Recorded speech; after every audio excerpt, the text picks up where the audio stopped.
Finger trembles are an important part of the playing of the instrument. It adds colour to the tune. There's different types of trembles. This will be just a very quick introduction to trembling. When we tremble with our finger, we're touching not the nail, but just the tip, so it's the skin. And we obviously do it, it's a fast tremble. You obviously got a good grip of the instrument here, and that allows you to move the finger up and down. So you have to relax the finger a little bit, so it can't be too stiff. You'll find that if you relax the finger just enough, you can tremble quite frequently, and obviously it's something that you practice to get perfect. So with trembling, just some finger exercises for beginners.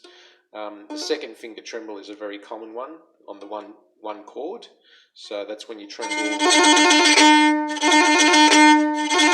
So the second finger on the zil chord, that's a very common one in Pontian tunes, especially starting of a tune.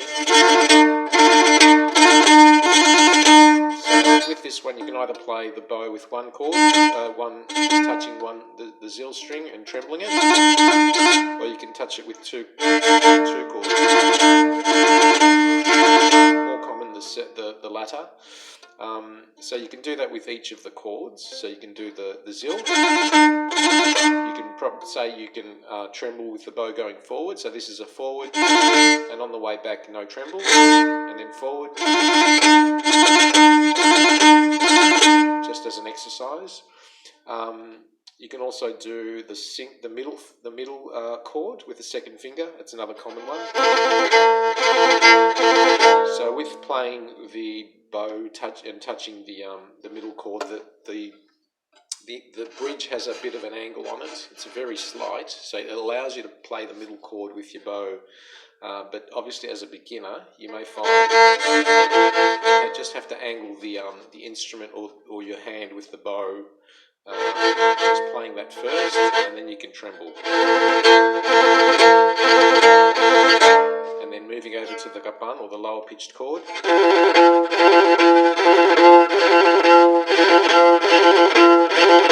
Okay, so you can just do that as an exercise.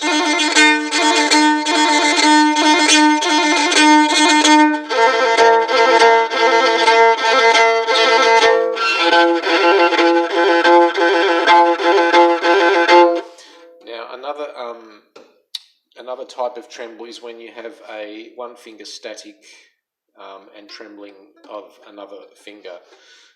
So a common one is you can either do single chords. So let's say the first finger is static on the zil chord, the high pitched chord, and the second finger trembles. So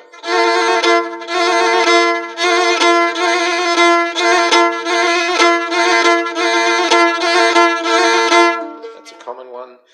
Again, the middle chord, first finger static, only touching the middle chord, trembling the second finger on the middle chord, and only playing the middle chord.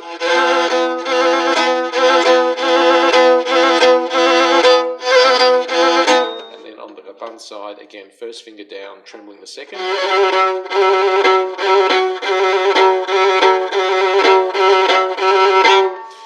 That's another exercise. And another one where you're grounding the first finger is when you're touching two chords. So the first finger on the high pitched and the middle chord, keeping that grounded and trembling. Usually it's the third finger. So first play that with one finger so you can hear both the chords, and then trembling the third.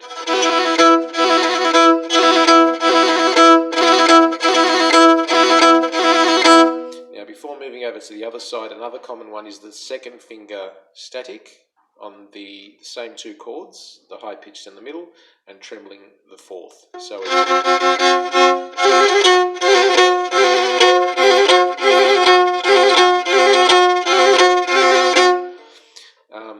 now again, moving over to the other side, first finger grounded, trembling the third finger only on the middle chord. So this one's touching the lower pitched chord and the middle chord, and this one's trembling the middle chord only. So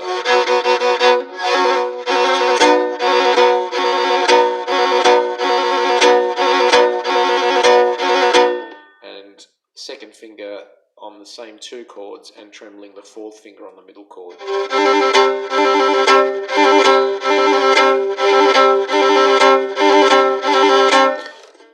these are just some basic exercises you can do.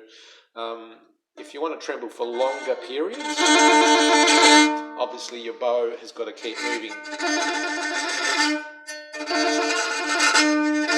And obviously you need speed on the bow, otherwise it scratches as it did then.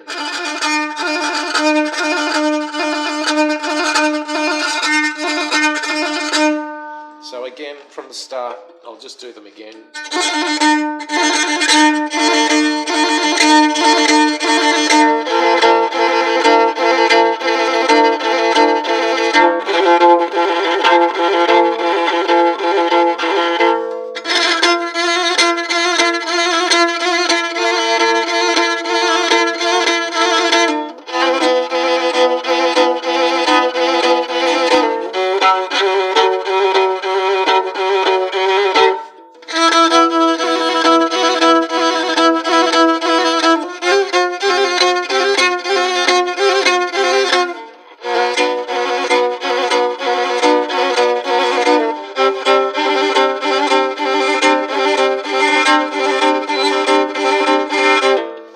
So these are just some of the trembles. There's obviously a few different types. You can tremble the fourth with the first finger static.